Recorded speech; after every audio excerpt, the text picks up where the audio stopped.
Olá, obrigado pelo convite.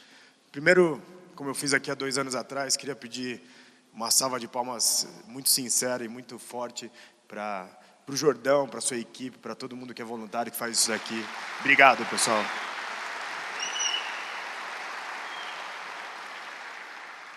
Eu vou falar desse presente generoso, eu acho que combinou muito, né, a fala sobre esse futuro. Eu estou hoje trabalhando com esse que a gente chama de ecossistema da inovação, esse lugar onde tudo vai ficar inteligente, e nós precisamos também levar toda a humanidade para essa inteligência. Esse lugar onde não é mais o retorno sobre o investimento, é o retorno sobre a inovação. Um evento como esse, e quase todo o meu trabalho, se puder aumentar um pouquinho só o volume, está sendo feito. Quase todas as palavras que nós usamos hoje, a maioria delas, foram palavras criadas ou foram palavras que ganharam força entre a Revolução Francesa e a Revolução Industrial. E como vocês viram aqui, como o Jordão e a sua equipe falam, é essa revolução dos fazedores. E nessa revolução dos fazedores, se nós fôssemos medir quanto custaria a época que foi inventado a luz, a iluminação, na época das lamparinas feitas de baleia, da gordura da baleia, seria 1000 vezes mais caro. E aí nesse mundo agora, cada dia que passa a inovação está mais barata, cada dia que a inovação está mais... Desculpa, pode deixar assim, tá bom. E o que eu vou falar para vocês é a fusão dos domínios físicos, digitais, biológicos. Quando um artista fala assim, hoje são 4 bilhões de pessoas sem energia elétrica na sua casa. Porque aqui no Brasil muitas. Por que não criar um lugar que você coloca no sol e à noite você tem 8 horas de luz para poder ler um livro, para poder estudar, para poder conversar com alguém. E isso daqui custa menos de 30 centavos de reais, né, do nosso dinheiro. Isso é a fusão da energia.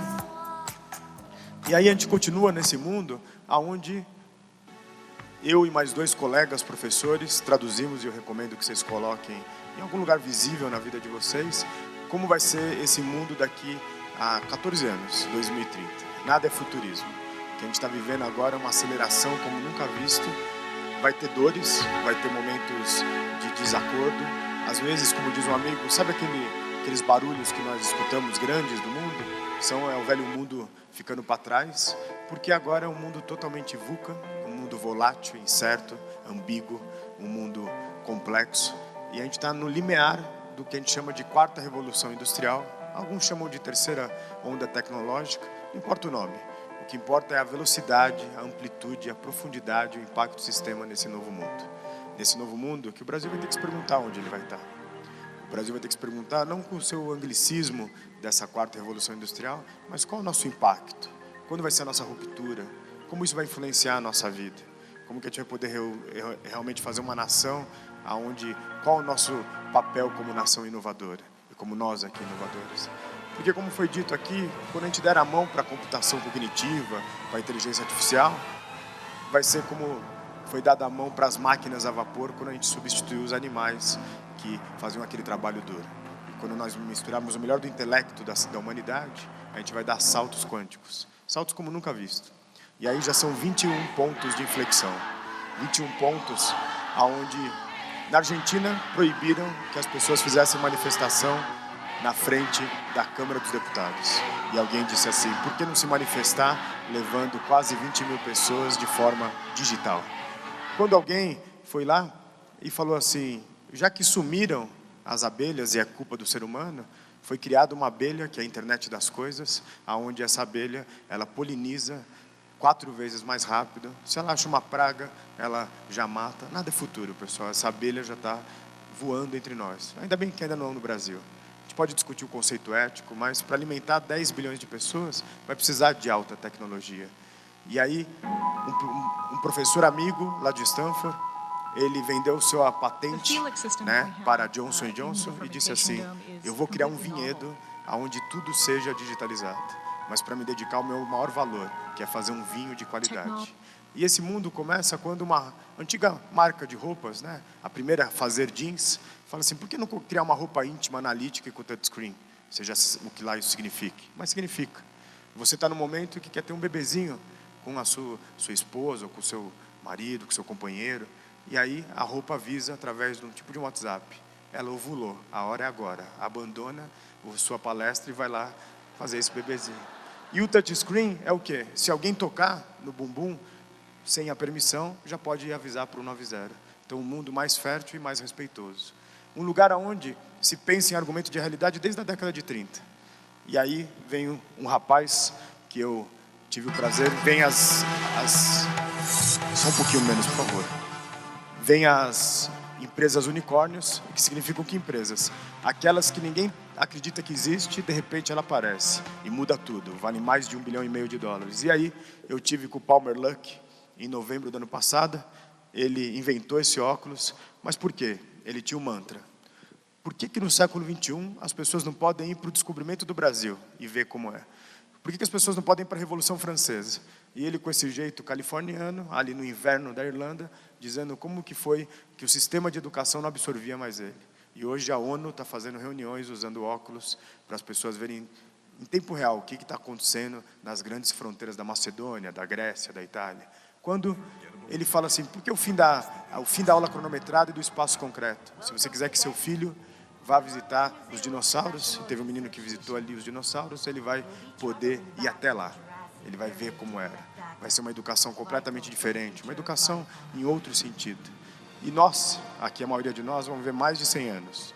Meu pai, que ano passado teve um problema de saúde, hoje está com 90 e falou, eu vou passar dos 100. Por quê? Porque cada dia mais se usa tecnologia. Em vez de fazer um exercício chato, você vai fazer um exercício aonde vai estar lá, vou navegar em cima de Campos do Jordão, vou navegar por cima da Amazônia. E aí o esporte que era chato começa a ficar um esporte mais agradável. Um lugar onde a gente acha que a empresa unicórnio parou, já está quase sendo pronto, já está pronto. Falta agora definir preço. Você vai poder sentir a textura de um tecido. Vai sentir o odor, né, de um chocolate. E aí muda todo o conceito de como a gente está levando esse mundo digital. E aí quando a gente pensa que as empresas unicórnios acabaram, vem uma que talvez vai estar aqui no próximo Epicentro, que não precisa de óculos. Vai saltar uma baleia literalmente daqui. E essa empresa já está negociando esse nova era. E aí locais de trabalho vão ser na sua mente. Empresas tentando construir, aqui já são testes onde essa menina está manipulando vários formatos de água. E aí a pergunta que a gente está falando é, e os locais de trabalho vão para a nossa mente? Vão precisar de escritório, de espaço cronometrado, né, de espaço concreto? E nesse lugar fantástico, já vem os vestidos que conversam com você, e aí também começam os perigos, vendas direto na mente, que são, né, o outro lado da moeda, esse lado onde as mentes começam. E vem uma L'Oréal e fala assim, como fazer a transformação digital? Dá um coraçãozinho para você, e conforme você pegou o sol, ontem era um dia ensolarado aqui, ele fala, está na hora de você trocar seu filtro solar. Está na hora de você sair do sol. E aí as pessoas vão viver mais com esses pequenos detalhes da internet das coisas. E se seu filho joga muito game, talvez ele pode ser um campeão olímpico, porque na Olimpíada do Japão serão anunciados os Jogos Olímpicos Digitais, que serão jogos talvez parecidos como esse. Um mundo onde a gente tem apenas 9 minutos para falar, mas é bom que é assim. Um livro que custa quase $300 e você tem 24 horas para ler. Se você não lê, ele literalmente pega fogo. Uma ansiedade sem fim, mas já vendeu 100 mil unidades desse livro. E aí as pessoas... No que é esse tempo exponencial? Esse tempo onde está tudo explodindo? É a emergência da sociedade. Uma emergência onde você vai ter que realmente... E aí... No antigo lugar onde as pessoas na Grã-Bretanha, na Inglaterra, em Londres, ficavam se protegendo, né, das grandes bombas, né, dos nazistas, hoje são fazendas onde produzem alimentos com 10 vezes menos água, onde já 40% dos legumes já são feitos em antigas estações de metrô. E aí o grupo se alimentando. O amigo de Corning, o amigo de Thomas Edison, Corning, que inventou o invólucro da lâmpada, a empresa dele vive até hoje, e ele falou, já que os chineses transformaram o vidro em commodities, vamos criar um vidro que não quebra mais. E aí muda completamente esse novo mundo. Imagine que você vai vir no próximo Epicentro, daqui a alguns anos, de um trem que ele faz o trajeto São Paulo até Campos do Jordão em, no máximo, mais ou menos 10 minutos. Isso é futuro? Já está sendo testado como será o freio atômico. E aí tudo isso é o quê? Chamado Hyperloop, pessoas do mundo inteiro, pessoas, né, do Hack Life, tentando trazer um novo tipo de transporte para as pessoas. E aqui a gente discutindo se roubar ou não o metrô. Então a gente tem que se repensar sobre isso.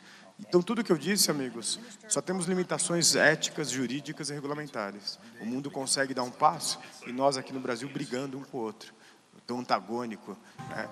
Fui recentemente no Senado falar sobre o que estava acontecendo em tecnologias. Falei, já tem pessoas usando tecnologias como essa daqui, aonde captam energia na sua casa e mandam através de criptografia para Botsuana e ganham um dinheirinho em cima disso. Isso é abundância, foi dito na palestra anterior. Ou o presidente do Alibaba fala, para que bancos? Agora, para você pagar aqui no nosso e-commerce, eu vou ler a sua retina. E em milésimos de segundo, ele vai conseguir mandar e falar, foi pago. Não precisa mais de cartão, não precisa mais de dinheiro. E aí, meus amigos, o que os governos tinham poderes eram em duas coisas. Exércitos, que já não tem mais, temos vários exércitos paralelos, e o dinheiro. E aí o dinheiro fica totalmente aberto. Uma empresa que está chegando no Brasil, construiu um edifício agora, já está construído, de 51 andares em um pouco menos de 20 dias. E aí, como é? Como se fosse um Lego.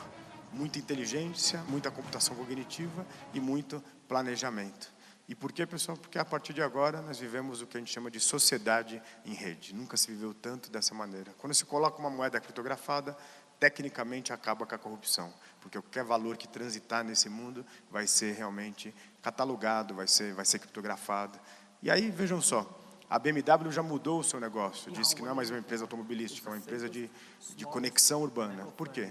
Porque veio um chinês, depois dele ter enfim, sofrido acidentes, era quase um Santos Dumont, ele desenvolve o primeiro drone para as pessoas. Imagine que daqui a alguns anos você vai chegar aqui e você vai vir com um drone. Vai colocar lá no seu tipo de Waze e vai falar, me leve até o epicentro. Isso vai mudar completamente a forma como a gente navega na cidade. Está distante? Já são 40 mil chineses, tudo bem que é 0,0 alguma coisa da China, que estão utilizando esse tipo de tecnologia. E aí, meus amigos, aqui está o primeiro aeroporto intergaláctico da história da humanidade, pelo menos que a gente sabe. Já mais de 200 mil pessoas pagaram bilhete só de ida para, a partir de 2018, irem para Marte. E a empresa que vendeu falou, consigo te mandar para Marte, mas te trazer não, quer ir? E pessoas que gostam de viajar falaram, nós vamos lá. E por que tudo isso, meus amigos? Aquela galerinha que teve aqui, que é fantástica, ela já está vivendo uma vida que provavelmente ele vai virar para os pais e para as mães e vai falar assim, pai, mãe, estou indo trabalhar em Marte. Aqui é a primeira fábrica feita em volta do planeta Terra. E a fábrica já está funcionando e serão dezenas iguais a elas. E aí o que está acontecendo, meus amigos? O que a gente está chamando de arquitetura pós-humana. Eu poderia falar aqui mais de 10 locais onde são gigantescos, no meio de desertos por aí, com pouquíssimos profissionais, porque é muita inteligência e às vezes o gestor desse lugar está trabalhando numa grande cidade conectada. Então são fazendas e mais fazendas chamadas arquitetura pós-humana. E nesse lugar começa a acontecer o quê? Os antigos economistas que não entenderam a lógica da nova economia já falam que vivemos a estagnação secular, que foi utilizada ali na Grande Depressão do século passado. Mas eu prefiro falar, tem problemas? Tem. Cada vez que a gente usa Netflix, Uber, nada contra eles, eu uso. Mas Roma já não cabe em Roma, estamos pagando dinheiro para o Estado-nação. Eu até topo viver nesse lugar, mas desde que seja um lugar que todo mundo tenha prosperidade. E aí você começa um lugar onde essas grandes empresas começam a dominar totalmente e comprar todas as startups. E o que está acontecendo nesse exato momento? Quando o Audi se junta ao Alibaba, o Unilever compra uma startup por $1 bilhão, pela primeira vez na história, a gente começa a viver um lugar onde é a terceira onda da automação. E o que significa isso? Eu dou aula com esse robozinho, em algumas aulas, já estamos começando a ter essa inteligência, mas a terceira onda da automação significa que antes eram o trabalho de torneiros mecânicos. Depois foi o trabalho de pessoas que faziam um trabalho repetitivo. E agora serão daqueles profissionais que fazem trabalho que não tem nenhum tipo de pensamento estratégico. Porque a pessoa que se preocupa muito com hoje não consegue ver o que está vindo por aí nesse futuro. E aí a Foxconn, que faz Samsung e Apple, acaba de demitir 60 mil pessoas e colocou robô. E qual foi a alegação? Pessoas, quando trabalham quase 1 ano e meio nesse local aqui, apertando parafuso literalmente, infelizmente desenvolve doenças dos séculos, por exemplo, a depressão. E aí coloca-se robô. Aqui uma fábrica da Lego, que a gente tanto adora, né? A Lego. Só que, vejam só, quase um Jetson.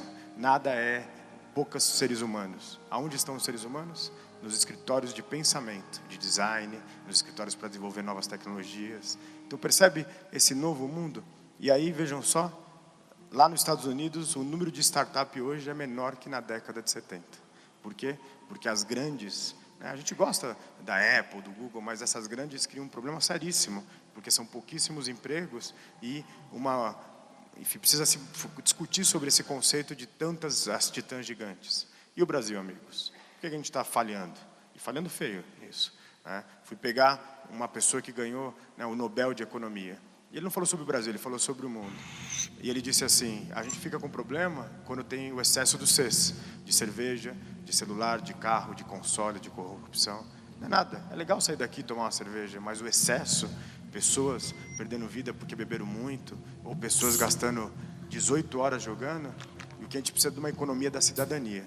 E essa cidadania começa quando pagar imposto aqui no Brasil, essa é a verdade, é um dever só do pequeno cidadão, do indivíduo, porque as grandes empresas hoje como estão?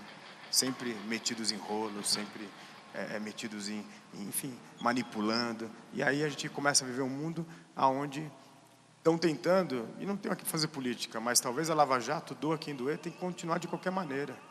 E vejam só, um professor da USP, colega, foi ler a Constituição. A palavra direitos aparece 76 vezes, dever 4 vezes, produtividade 2 vezes e eficiência 1 vez. Não fecha a conta. Se a gente não tiver mais deveres com o nosso país do que direitos, a gente vai viver uma sociedade onde a gente vai fazer cada vez muros maiores. Por quê? Porque é uma nova economia. São empregos cognitivos, economia circular, é o compartilhar, é o fazer diferente. E aí, nesse novo emprego, o empreendedorismo. Eu faço questão de vir aqui para o Epicentro, porque eu acho que aqui a gente está fomentando um Brasil do futuro. Estamos gestando um Brasil do futuro. E como que a gente vai colocar mais pessoas nesse lugar? Porque cada emprego que se fecha, são quase 3 novos que estão se abrindo. Qual o problema? A academia não consegue produzir pessoas para esses novos empregos. Porque um curso criado só na graduação demora 10 anos para produzir, para formar o primeiro profissional. E aí, conversando um dia com uma querida amiga, ela foi estudar pelo mundo brasileiro e veja só o que ela fez. Asseyez-vous sur un coussin bien ferme, le dos bien droit, en silence, immobilité stricte.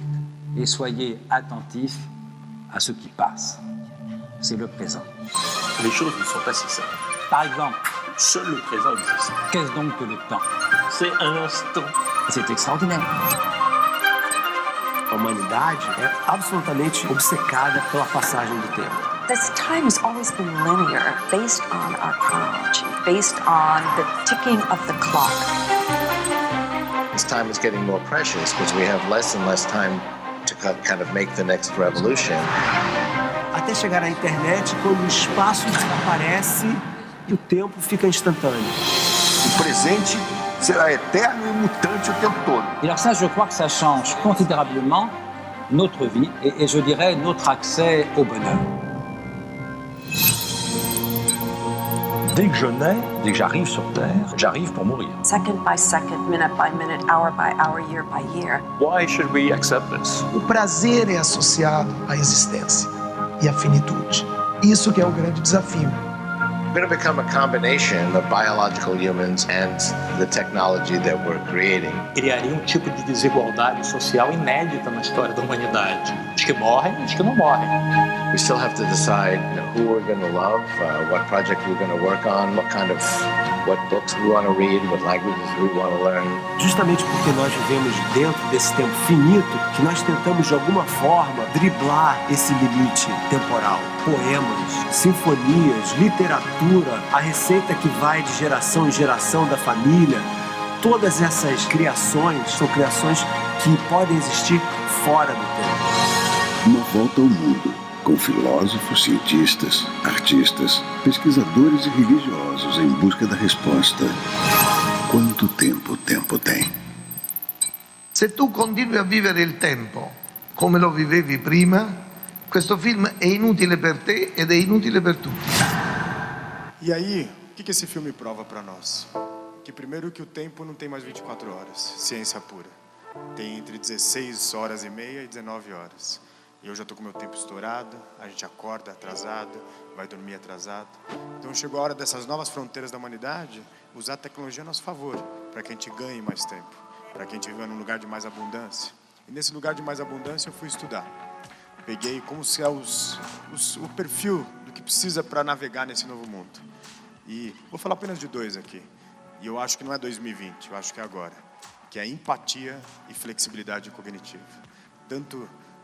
Tanta tecnologia, tanto robô, para a gente voltar a ter empatia um com o outro. Para a gente gostar quando vê uma pessoa de fora do nosso país e mesmo não falando o idioma correto, mas a gente se emociona, como me emocionei numa outra vez. A flexibilidade cognitiva de ver que tudo mudou e quase tudo que a gente estudou está praticamente tendo que ser refeito.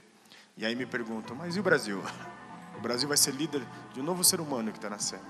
Lá atrás, os gregos falavam que tínhamos que ser o homo dictus, que era o homem-rede, que ajudava o próximo. Durante muito tempo a gente esqueceu disso, na primeira, na segunda e na terceira revolução industrial. E agora sai o homo economics, egoísta e racional, e entra o homo dictus, que é extremamente em rede, que é extremamente pensando no próximo, com empatia, com flexibilidade. E o nosso cérebro? A gente parou de treinar ele, mas são bilhões de neurônios, trilhões de sinapses. Um lugar onde a gente está realmente fazendo coisas completamente novas. E nesses bilhões de sinapses, a gente tem que voltar, e o Brasil vai ser líder no quê? Quando um Santos Dumont, com a sua flexibilidade cognitiva e com a sua empatia, falou, por que não construir um lugar, um avião, onde todo mundo dizia que nunca seria possível, e ele foi lá, um dos primeiros, e disse, é possível sim, é possível. Hoje, se ele estivesse na escola, levaria E-, porque ele foi fazer algo que era completamente diferente. Ou um fotógrafo, que podia morar em qualquer lugar do mundo, e esse fotógrafo fez o quê? Vou voltar para a minha cidade, para a minha terra, onde virou um grande deserto, e vou plantar. Plantou milhões de mudas, depois de 2 anos, voltaram as onças, voltaram os pássaros, e hoje ele está, aquele fotógrafo que reportou as mazelas do mundo, hoje está ajudando esse Brasil de novo. Ou, quando a Mara Mourã, uma pessoa fantástica, resolveu falar assim, eu não posso só ter um filho que é tão abençoado de dinheiro, de outras coisas. Resolveu fazer um acampamento chamado Laboratório da Transformação, onde colocou pessoas, meninos e meninas de diferentes classes sociais, de diferentes pensamentos. No primeiro dia, um choque. No segundo dia, desenvolveram centenas de ideias que estão sendo colocadas no mundo inteiro. Uma delas, uma menina do Pará, falou para os amigos dela lá de São Paulo, nesse acampamento de 7 dias. Eu não gosto que lá na minha cidade, no interior do Pará, são dezenas de pássaros presos. Vamos criar um lugar onde as pessoas possam abrir as suas gaiolas e lá vai colocar livros. E o Brasil hoje é líder na maior biblioteca ao ar livre de livros que estão em gaiolas. Saem os pássaros. Ou um professor fantástico, aqui de pertinho, de Ubatuba, onde ele fala assim, como ensinar matemática para adolescentes que não gostam mais da escola. E tem os seus motivos. E aí ele vai até a Santa Efigênia, compra uma série de produtos eletrônicos, faz uma vaquinha, literalmente, de R$10 mil, fala assim, você da padaria pode dar 500, você que arruma as motos dá 300, e aí esse professor ensinou os conceitos da matemática, e lançou o primeiro nanosatélite do Brasil. E ele era tão fantástico, que ele não falava inglês direito, mas ele resolveu mandar um e-mail para a NASA. Falou, queria mandar esse satélite em volta do planeta Terra. A NASA falou assim, a gente topa. Depois disso, ele e seus alunos foram para a NASA, ele e seus alunos foram para Tóquio ganhar um dos principais prêmios mundiais de educação. São esse Brasil que não sai no Jornal da Noite que está fazendo. Então, amigos, um dia a gente disse que o mundo era plano, que o Sol estava em volta de nós, e que lá no final do oceano tinha dezenas de dragões que matavam os grandes navegadores.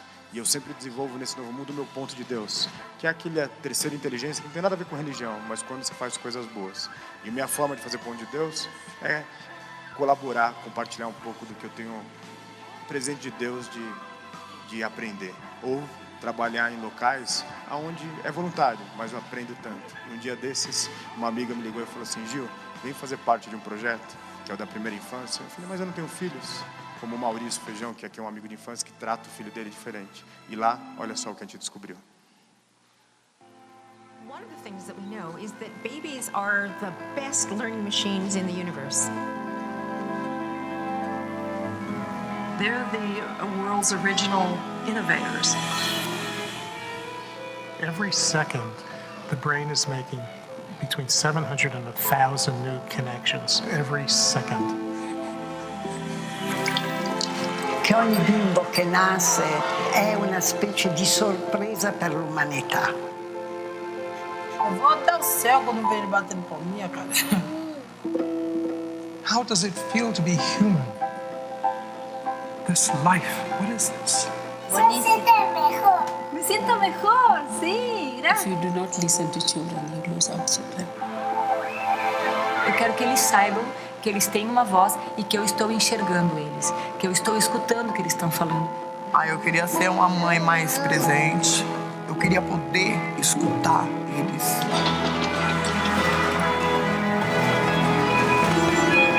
The only thing they really care about is whether I'm present. It's all of these little things that really just add to the love.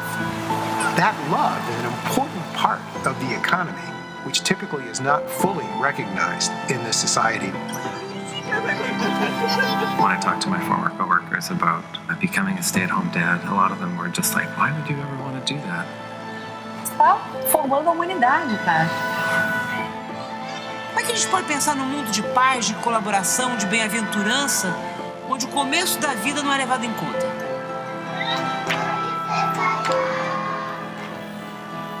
They are so blinded by love for me, they almost can't see my flaws. When you pay attention to the beginning of a story, you can change the whole story. Tanta inovação para a gente voltar a cuidar das pessoas que a gente ama. Desemprego tecnológico e tudo isso é para a gente poder ter mais tempo de cuidar quem é dos nossos. Erramos muito quando a gente falou assim, as pessoas com lepra na época, hanseníase, e hoje tem que ficar bem isolado. Erramos muito quando a gente falou, aquele cometeu um crime, vai ficar bem isolado. Agora a gente vai ter que trazer todo mundo de volta, porque quantas toneladas de commodities a gente precisa para ter 1 grama de inovação. Então, meus amigos, que a gente não use nunca mais velhos mapas para descobrir novas terras e que a gente leve esse Brasil, que talvez não seja a inovação da ponta, da alta tecnologia, mas vai ser a inovação de um gostar do outro e de ensinar para o mundo que é possível ter um país que não tem um rosto, tem vários. Fiquem com Deus. Muito obrigado.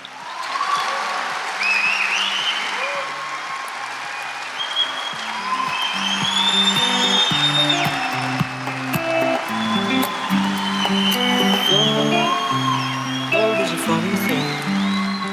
It takes you where you least expect it and throws you out to sea.